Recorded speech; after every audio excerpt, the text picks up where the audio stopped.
ఏమైందాక 30 లక్షలు save చేసినావంట, mutual fund లో పెడుతున్నావంట. Annually 10% return వస్తుందిరా. ఎక్కడో ఒక దగ్గర పెట్టాలి కదా, అయినా అక్కడ కూడా రిస్క్ ఉందని చెప్పేసి కానీ ఎక్కడో ఒక దగ్గర పెట్టాలి కదా అని చెప్పేసి పెడుతున్నా. దాని బదులు నువ్వు ఓపెన్ ప్లాట్స్ అన్నా ఏదైనా రియల్ ఎస్టేట్ లో కన్సిడర్ చేయొచ్చు కదా అక్క.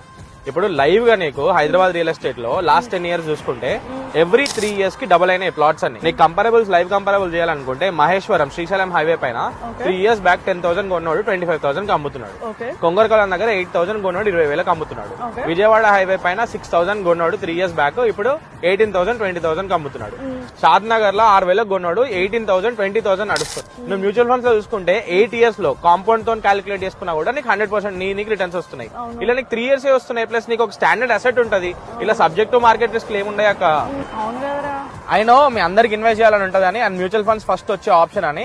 But try considering open plots. మంచి రిటర్న్స్ వస్తాయి అండ్ స్టాండర్డ్ అసెట్ ఒకటి ఉంటది. మీకు ఇంట్రెస్టెడ్ ఉంటే DM ఓపెన్ ప్లాట్స్.